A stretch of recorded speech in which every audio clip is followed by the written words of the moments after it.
Bonjour à tous, bonsoir. Tout dépend des latitudes par lesquelles vous captez cette onde magnétique et vidéo. Midem 54e édition, la toute première en mode virtuel autour des voix francophones d'Afrique, des voix majestueuses, les plus grands noms de la planète qui portent ce continent et qui impactent les cœurs autour d'une thématique, la musique, les secteurs et les acteurs des industries créatives. Comment est-ce que tout cela se combine? 54e édition, 54 États, c'est un symbole, c'est peut-être l'année de l'Afrique. Je suis très heureux personnellement d'accueillir sur ce plateau virtuel des poids lourds de la chanson africaine, au premier rang desquels Youssou N'Dour. Bonjour et bienvenue. Bonjour, Amon. Youssou N'Dour, qu'on ne présente plus, l'un des géants planétaires de la musique tout court, qui porte bien haut les couleurs du continent. Nous allons partir du côté de l'Afrique centrale avant de revenir en Afrique de l'Ouest avec un Mwana Kitoko, direction le Congo. C'est Fally Ipupa, nouvelle génération ascendante de la rumba congolaise. Mbote Papa. Mbote, le grand Amobé, bonjour à tout le monde. Bienvenue, c'est ça la magie du virtuel. On vient de quitter Dakar pour aller à Kinshasa. On retourne en Afrique de l'Ouest avec quelqu'un qui, avec son groupe, a révolutionné la musique pop africaine en occupant les premières loges des charts. C'est monsieur le magicien. Il est avec nous. Assalfo, bonjour. Bonjour Amobé, bonjour Fally, bonjour Youssou. Comment? Salut.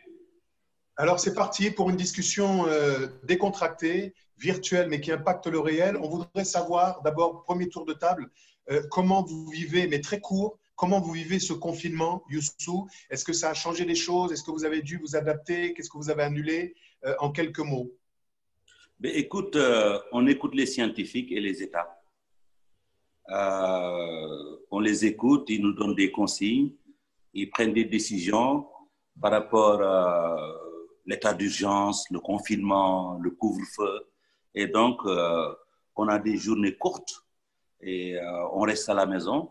Donc, du fait qu'on reste à la maison, on essaie d'imaginer comment on peut toucher les gens comme on est en train de faire.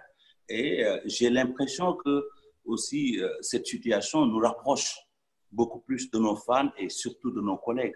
Et je suis très heureux, vraiment, depuis quelques jours, de pouvoir parler avec des gens qu'il faut voir pour prendre l'avion. Et aujourd'hui, le virtuel nous réunit. Et moi, je suis très heureux vraiment de voir que les artistes sont au premier plan sur la sensibilisation, mais aussi calculent l'avenir. Bon, Youssou, c'est le Coran. On lui avait demandé de faire court, mais il a une parole ministérielle qui parle. Et comme c'est le taulier, on lui pardonne. Fally, il a plus de... Fally, comment à Kinshasa, mais toi tu es à Paris, comment est-ce que toi tu as vécu ce confinement? Tu es sorti de Bercy avec une salle comble. J'imagine que le décalage est vertigineux. Oui, en fait, moi, je m'adapte. Je suis confiné à Paris. Bon, c'est le déconfinement, mais bon, pas encore total. Mais on essaye de vivre avec. Hein. Donc, mais pour les gens qui sont à Kinshasa, ils sont encore confinés. Quelques communes sont confinées encore. Mais je pense qu'aujourd'hui, comme vient de le dire le Coro, c'est une période importante quand même pour nous qui sommes, entre guillemets, les messagers. On a pu voir tous les artistes passer des messages, des sensibilisations, ils ont réagi aussi, comme moi, par exemple, avec ma fondation. Donc voilà, comme je n'ai pas trop parlé, donc voilà. Et on essaie de vivre avec le confinement. Voilà. À Abidjan, on le sait, sur le terrain de la sensibilisation, on trouve souvent Magic System. J'imagine que cette fois-ci, plus que jamais, vous étiez face aux populations pour tenter d'endiguer ce fléau. Oui, exactement. Dès les premières heures, on a essayé de s'adapter à la situation. Donc, on a mis tout de suite une caravane de la solidarité pour aller en aide aux populations et puis profiter aussi pour faire de la sensibilisation. Parce qu'en tant qu'artiste, on se dit qu'on a des voix qui portent et on a voulu mettre ça au service des autorités qui déjà faisaient des efforts pour sensibiliser. Et avec le peu que nous pouvions dire aux populations, j'espère qu'on a pu faire passer le message. Alors nous voilà dans le vif du sujet. entre artistes, vitrine de nos sociétés, le rôle de l'artiste, la fonction sociale de l'artiste. C'est un peu de cela dont on va parler maintenant, et notamment du rôle que les artistes ont pour structurer les marchés, parce que les industries créatives génèrent des millions de dollars aux États-Unis et par ailleurs. Comment est-ce que les choses ont évolué? Youssou, tu es une exception exceptionnelle parce que, bien qu'ayant le statut de star planétaire, tu es resté en Afrique. C'était essentiel pour toi de rester sur le continent depuis Dakar et de poser les bases, les fondations d'une structuration du marché. Comment est-ce que tu penses que les choses ont évolué ces dernières années? Mais les choses ont bien évolué. Déjà, dans la musique, je crois qu'il y a énormément de styles de musique qui ont pris le devant. Je donne juste un exemple pour saluer le travail de mes petits frères. Avant, je pense qu'on attendait beaucoup des artistes qui venaient du continent américain, qu'on aime bien, et qui faisaient des concerts ici avec des millions de dollars. On a entendu ça, hein. Aujourd'hui, les petits frères, grâce à cette musique urbaine africaine, ont repoussé un tout petit peu cela. Qui fait les stades, qui fait les salles, qui vend les disques, qui anime les plateaux de télévision, ce sont ces jeunes-là qui ont créé cette musique urbaine. Donc, dans la création, on est là. Maintenant, c'est dans l'organisation où on n'est pas là. Et ça, j'aimerais bien que, quand même, qu'on puisse, en plus d'être artiste, créateur, qu'on puisse se concentrer, c'est le cas, et essayer de nous mettre ensemble pour avoir un vrai marché. Alors, le marché, Fally, il existe vraiment. C'est un marché qui permet aujourd'hui à des artistes comme vous, au sens large, que ce soit bien Magic System que d'autres, d'exister. Mais est-ce que le marché africain permet aujourd'hui de faire vivre un artiste décemment? Est-ce que vous pensez que les choses le permettent aujourd'hui? En fait, je dirais oui et non. Oui, par rapport au spectacle, mais par rapport aux ventes des albums, des téléchargements, streaming, tout ça, on est encore loin. On est encore loin. Il faut vraiment soutirer les choses. Il faut que la société de droits d'auteur s'impose, s'installe bien en Afrique. Parce que vous voyez, vous allez voir les artistes africains, ils vendent de milliers d'albums mais comme il n'y a pas de téléchargement, on n'est même pas. Aujourd'hui, il y a des artistes qui ont cartonné, qui ont super bien marché, mais qui n'ont pas, ne serait-ce des singles d'or, des disques d'or. C'est parce que l'Afrique n'a pas vraiment structuré ces choses-là. Aujourd'hui, avec l'évolution de la musique africaine, je pense qu'il devrait normalement avoir des structures bien organisées, créées par les Africains en Afrique, pour vendre nos chansons, nos albums. Et je pense que ça aidera beaucoup surtout la musique africaine et la musique en général. Allô, il y a une grosse main devant la caméra là. Ouais. À mauvais, Mais tu sais, en attendant qu'ils reviennent, ouais. Tu sais, le problème, c'est un problème des populations d'Afrique. Il y a un sentiment que la musique, tout le monde appartient à tout le monde. Ouais. Il n'y a pas ce respect-là de la création. Donc, il y a un travail de ça à faire. C'est-à-dire, nos populations doivent être dans une situation de conscientisation qu'on doit faire pour qu'ils sachent que c'est l'œuvre. Mais ce n'est pas un truc que tout le monde appartient à tout le monde. Quand tu rencontres, quelqu'un reprend tes chansons, Ouais. pas une tout ça, ouais. Oui, je comprends tout à fait. Par exemple, à Kinshasa, rien qu'à Kinshasa, il y a 14 millions d'habitants. Il y a au moins, je ne dis pas de bêtises, mais il y a au moins, il y a 24 communes, et dans chaque commune, il y a au moins 100 bars, comme on dit chez nous, café, maquis, comme on dit à Abidjan. Oui. Mais tous ces bars-là jouent la musique sans rien, moyennant 0 francs. Ils ne payent pas des droits d'auteur. Il y a des artistes aujourd'hui, il y a même il y a un grand frère, un ancien chanteur congolais qui a créé un truc artiste en danger, je crois, juste pour pouvoir aider les artistes qui n'ont pas pu gagner, ne serait-ce que quelque chose pour subvenir à leurs besoins. Et pourtant, ils ont fait des chansons, ils ont fait des tubes, ils ont fait des albums. Je trouve ça dommage. Alors là, on voit à Salfo que la question du droit d'auteur est centrale. Les artistes doivent vivre de leur art. Lorsque toi, tu as commencé avec Magic et que tu as explosé avec Premier Gaou, on parlait encore beaucoup de piraterie. Et ça reste central dans le déploiement de la carrière d'un artiste, de pouvoir jouir de son art à travers la collecte, les sociétés de gestion collective, et bien les droits d'auteur, tout simplement. Oui, et moi je crois qu'il faut tous les inventer et puis il faut adapter aussi les droits d'auteur à la nouvelle utilisation qui est faite de la musique actuellement. Parce que c'est vrai que les droits d'auteur, au temps de Premier Gaou, on n'avait pas YouTube, on n'avait pas Spotify ou Deezer. Aujourd'hui, c'est d'autres canaux de diffusion qui génèrent d'autres droits. Mais comme nous n'arrivons pas à adapter nos textes à ces droits, ce qui fait qu'on a des droits d'auteur qui sont, qu'on appelle les irrépartissables, qui sont quelque part, mais on ne sait pas les récupérer. Il y a une vraie réforme à reprendre. Aujourd'hui, on a la chance d'avoir le grand frère Youssou N'Dour qui a géré quand même le ministère de la Culture au Sénégal et qui doit savoir de quoi je parle. Je crois qu'il faut les mettre, il faut recentrer les choses, il faut mettre des réformes en place, mais ces réformes-là, il faut une volonté politique pour les accompagner. Il faut tous les organiser. Nos artistes ne sont même pas immatriculés pour dire qu'on va les payer des droits, qu'on va les distribuer. Or, les droits d'auteur, ce n'est pas une tontine. Les droits d'auteur sont répartis selon la diffusion qui est faite de l'œuvre de l'un ou de l'autre. On ne peut pas prendre les droits d'auteur d'Assalfo pour aller donner à Fally Ipupa. Mais si on ne sait pas la différence dans les fichiers entre Fally Ipupa et Assalfo, c'est sûr qu'il y aura une confusion. Même l'assiette, c'est-à-dire, vous parlez de Fally, mais parlez de 14 millions d'habitants à Kinshasa qui consomment, il y a des maquis, il y a des bars. Mais si ces bars-là ne sont pas dans les fichiers, à qui voulez-vous qu'ils versent tous ces droits-là? Donc moi, je crois qu'il y a une réorganisation à faire. Soit c'est au niveau de l'Union africaine pour sortir une loi panafricaine, soit c'est au niveau des États eux-mêmes pour pouvoir mettre en place des choses qui vont aider les artistes. Il faut qu'on se mette main dans la main pour continuer à pousser cela.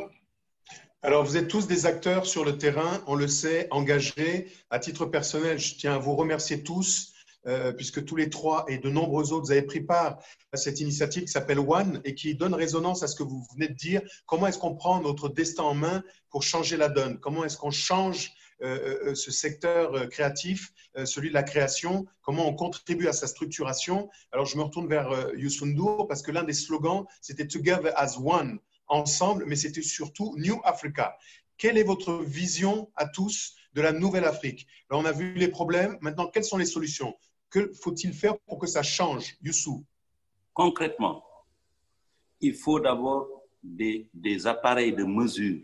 Quel est l'impact de la culture et ses démembrements comme la musique dans l'économie, dans nos pays?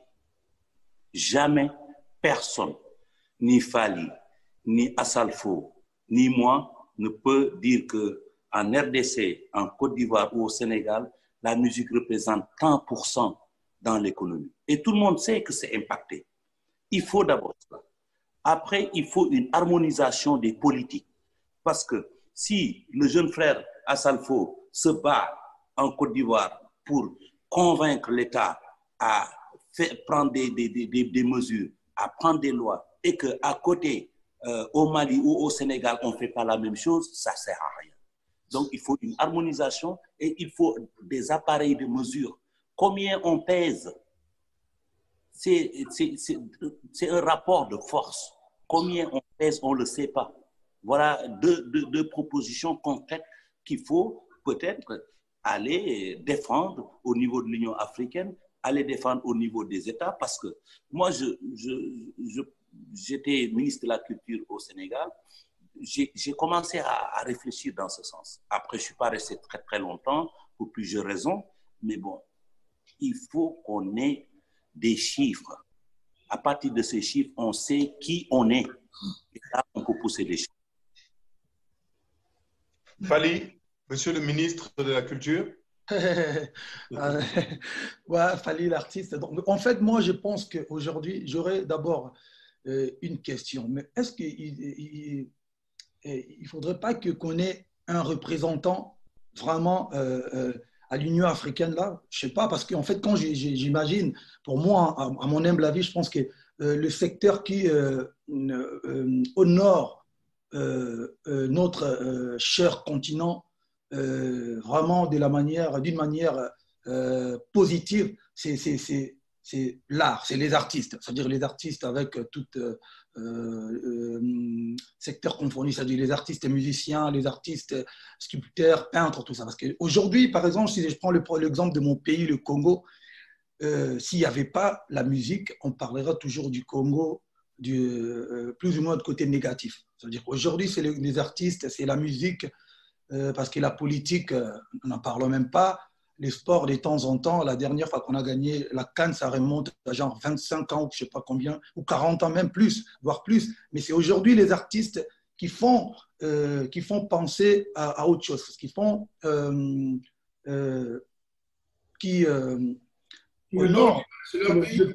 pays et le continent. C'est-à-dire qu'aujourd'hui, on devrait avoir normalement des vrais représentants qui peuvent discuter et plaider pour notre cas. Par exemple, s'il y avait un ministre de la culture congolais qui vient, comme l'a dit le grand Youssou, chez nous, au Congo, vraiment, on va arrêter la piraterie, tous les gens qui vont pirater, les artistes congolais ou étrangers d'ailleurs, mais en tout cas, les artistes congolais. La personne qui fait ça, il va en tôle direct. Au Sénégal, on fait la même chose. En Côte d'Ivoire, on fait la même chose. On dit, voilà, c'est pas pour être méchant, c'est lui qui pirate la musique américaine ou la musique française, on l'arrête, il fait genre 2 mois, mais c'est la personne qui pirate la musique africaine, on lui fout genre 2 ans en prison. Ça va conscientiser les gens vont avoir la volonté d'acheter, parce que c'est pas que les gens n'achètent pas, les gens peuvent acheter, mais même le ministère de la Culture n'aide pas assez les artistes.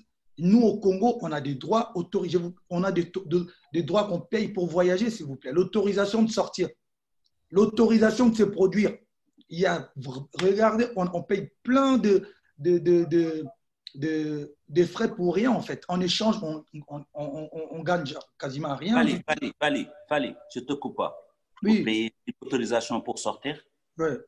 On paye. L'autorisation de sortir, il y avait même l'autorisation de se produire. Ça, c'est un scandale.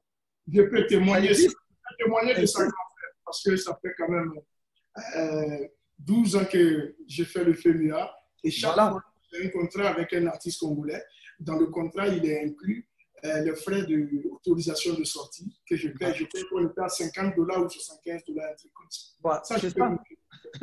Waouh!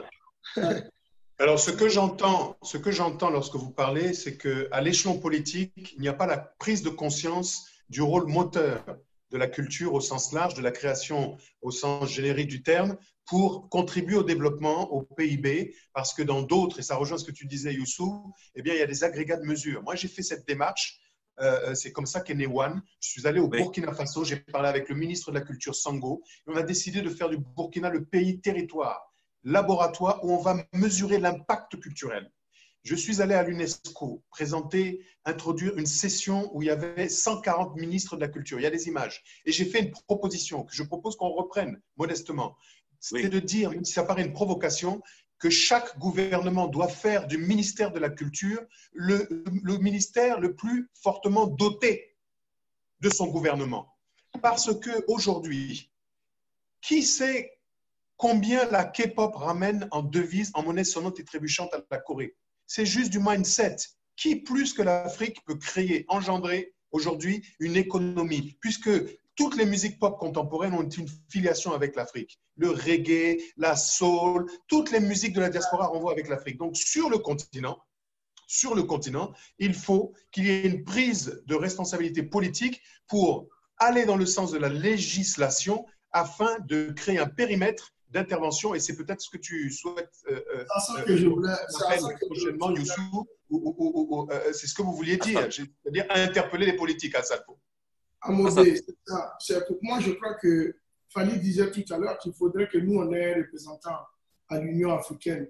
Mais nos représentants sont nos différents ministres.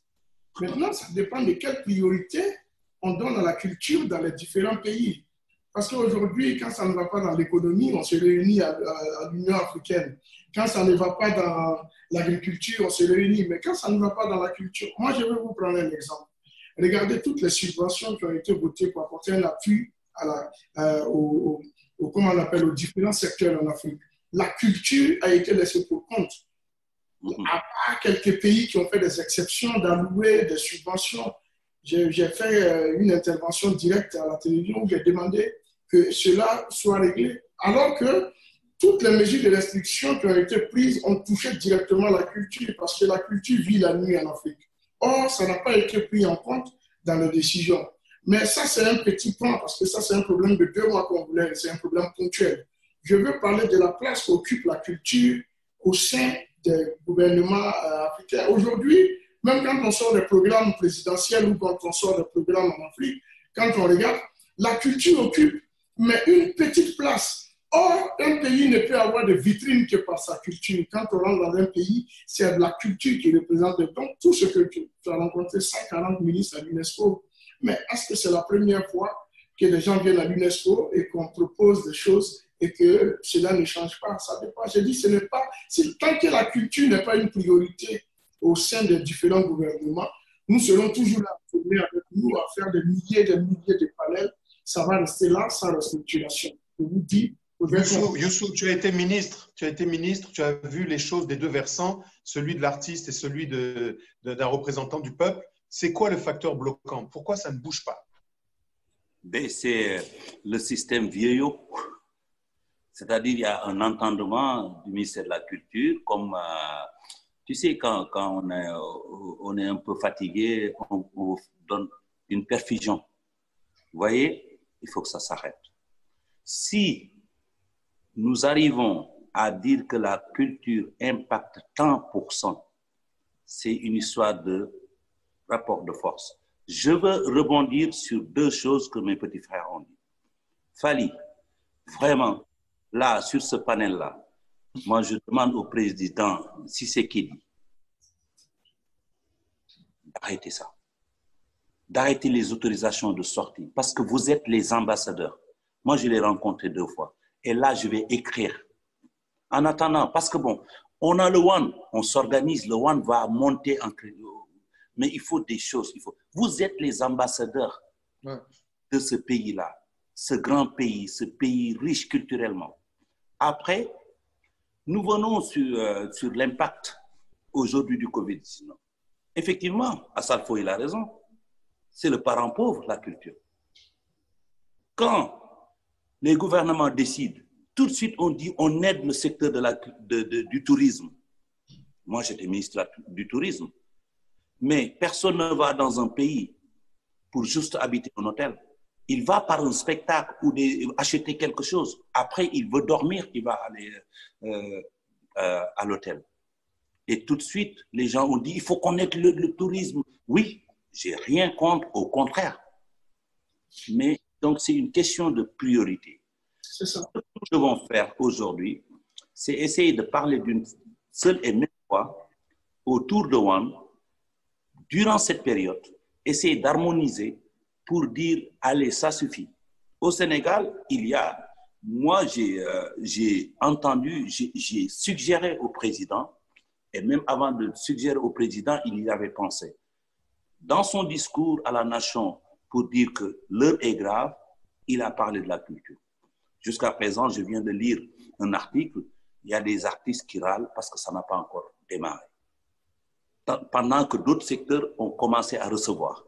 Donc, je sais qu'il va le faire. Mais il ne faut pas le faire pendant que les gens sont malades. Hein. Ouais. Oui, il faut le faire. Et donc, ça, c'est sûr que Macky, il va le faire et on va insister. Assalfo, oui. Toi, insiste. Oui. Là, insiste pour qu'il le fasse tout de suite. Oui, moi j'ai envoyé un courrier au président Ouattara, j'attends aussi. Ouais. Mais insiste, moi j'insiste ici, on règle Côte d'Ivoire est là. Et là, toi, Fally, oui. Insiste, tu as de la voix. Oui. Amobé, aux États-Unis, il n'y a pas de ministère de la culture. Si tu pirates, c'est le FBI qui t'appelle. C'est sérieux, c'est Hollywood, le ministère de la culture. Tu pirates, regarde les films. On te met le FBI. En France, l'industrie de la musique est plus importante que l'industrie automobile. Et l'immobilier. Alors, mais réveillons-nous et parlons. Assalfo, il parle là-bas, Fali, il parle là-bas, Youssou N'Dour, il parle là, Toumani, il parle au Mali, Salif, il parle, etc., etc. Parlons-nous. One est là pour faire cela. Amobé, si tu peux organiser, là tu as organisé un truc extraordinaire. Si tu peux organiser là, à la suite du MIDEM qui se passe quand même en France, il ne faut pas l'oublier, une rencontre là virtuelle, le plus rapide pour gueuler, pour que la culture ne soit pas le parent pauvre, surtout ces temps actuels. C'est nous les plus impactés. Qui a fait un spectacle durant 3 mois de nous-mêmes? Personne. Même les footballeurs ont des huis clos et vendent à la télévision. On n'est pas organisé, il n'y a pas la conscientisation des populations. On ne nous aide pas, ce n'est pas possible. Il faut parler pour les petits frères. Nous, peut-être, on a eu un peu plus de chance parce qu'on est connu un peu partout dans le monde. Mais regarde le jeune qui a beaucoup de talent qui vient de commencer. Lui, il est découragé. Voilà ce que je voulais dire.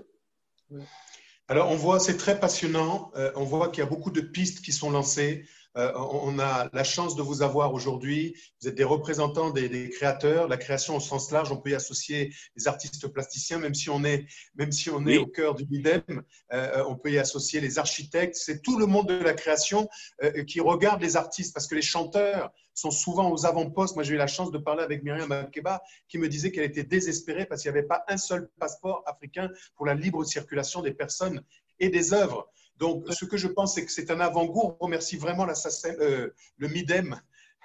Je ne sais pas s'il y a une fusion fusionnaire.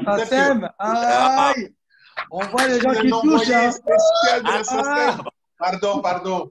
Il faut pas pardonner. On remercie vraiment le MIDEM d'avoir permis cette plateforme de discussion autour des voix africaines.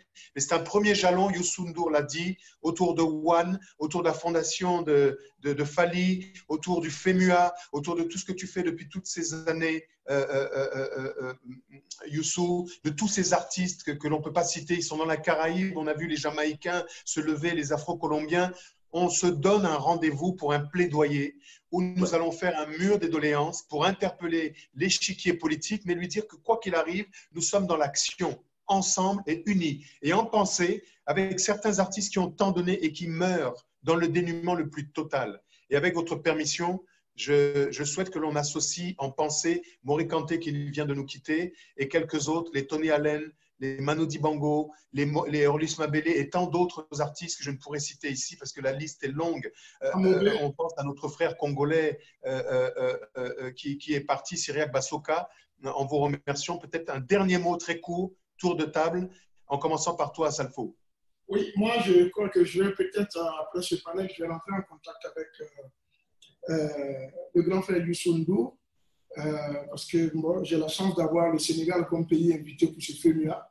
Voir avec lui si on peut coordonner pour une rencontre entre nous, artistes, pendant le FEMUA, créer un petit sommet de la culture où on pourra se rencontrer et se parler. Et peut-être qu'à partir de là, on pourra sortir déjà un premier jet de propositions. Et puis, le grand frère étant, ça pourrait nous aider, par exemple, à nous introduire auprès des autres instances pour plaider de vive voix nos cas. Si nos ministres ne veulent pas intervenir pour nous, je crois qu'il est temps que nous prenions le débat pour essayer d'intervenir. Donc, grand frère, au fur et à mesure, on va essayer de se réunir. On va inviter au moins chaque leader dans un pays et puis ensemble, on va se mettre…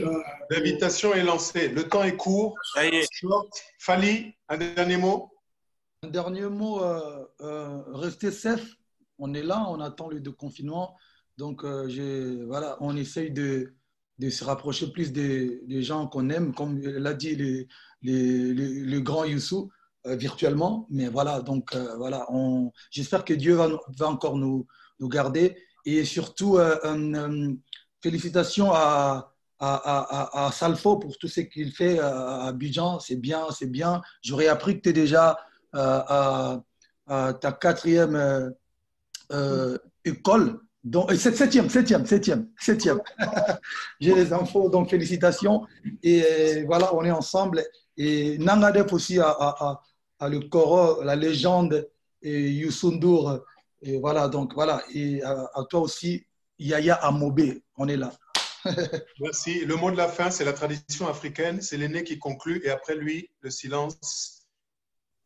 Et je suis fier de vous. Maintenant, action. Amobé, action. Merci beaucoup les petits frères. Be safe. Voilà, c'est la fin de ce panel. J'espère que vous avez pris autant de plaisir que nous à cet échange. On voit qu'il y a de nombreux chantiers, des interpellations, mais surtout des solutions. Qui que vous soyez, où que vous soyez, portez-vous bien. La vie est courte, ce n'est pas le temps qui passe, c'est nous qui sommes de passage.